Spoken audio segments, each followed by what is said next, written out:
Gold trusted gold buyers తాకట్టులో ఉన్న బంగారాన్ని విడిపించి ఈ రోజు ఉన్న మార్కెట్ ధరకే కొనబడును. మరిన్ని వివరాలకు సంప్రదించండి 7710777720. ఈ రోజు మన వెస్ట్ గోదావరి జిల్లాలో కాళ్ళ మండలంలో పెదమేరం గ్రామానికి సంబంధించి మాకు కనతండ్రి గారైన పద్మశ్రీ ఎంఆర్ రాజు గారు ఉదయం 2:40 కాలం చేశారు. ఆయన ఈ మధ్యలో ఏంటంటే ఒక 10 రోజుల నుంచి కొంచెం ఎంతో కొంత కొంచెం ఇబ్బంది, కొద్దిగా సుస్థిగా ఉన్నారు. కానీ అది ఆయన ఇంటెలిజెన్స్తో ఆయనే మాకు చెప్పడం కూడా జరిగింది. కారణం ఏంటంటే నేను దగ్గరికి వచ్చేసాను అని చెప్పడం కూడా జరిగిందండి. అది జరిగింది. కానీ ఏంటంటే మనం ఆ పెద్ద ఆయన కాబట్టి ఇంకో నెల 2 నెలలు ఉంటే ఇంకా బాగుండేదని మనం అనుకుంటాం. ఆయన దగ్గర కూర్చుని మనం ఏదైనా కూర్చుంటే సబ్జెక్ట్ ఏదైనా సరే డీప్గా చాలా వివరంగా చెప్పేవారు.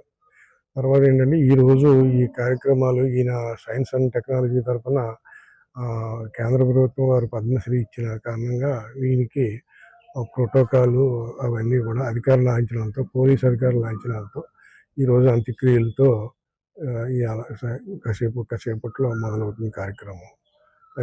ఇది అందరికీ తెలియజేసుకుంటున్నాం. అందరూ పొద్దున్న నుంచి కూడా అందరూ వచ్చి చూసి వెళ్తున్నారు. ఈ ప్రోటోకాల్ వల్ల కొంచెం కార్యక్రమం కూడా కొంచెం లేట్ అవుతుంది.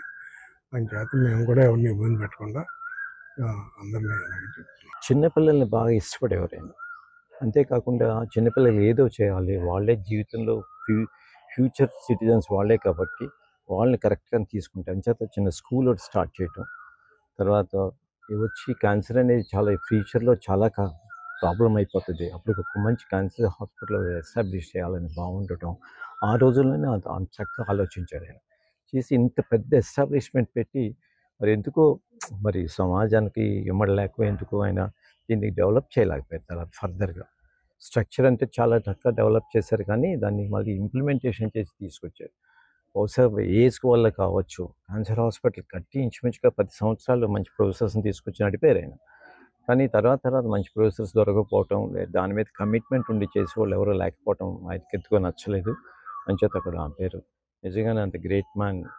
అంటే అబ్దుల్ కలాం గారితో ఉన్నటువంటి ఆయన ఫ్రెండ్షిప్ చాలాసార్లు నాతో మాట్లాడేవారు ఆయన. అది చాలా గ్రేట్. అది ఆయనే లైక్ చేస్తాడు అబ్దుల్ కలాం. ఒకసారి హాస్పిటల్ ఓపెనింగ్ కూడా అబ్దుల్ కలాం రావటం మనందరికీ తెలుసు. ఇండియా పాకిస్తాన్ ఉద్రిక్తతలపై లేటెస్ట్ అప్డేట్స్ కోసం డౌన్లోడ్ చేసుకోండి RTV లైవ్ యాప్.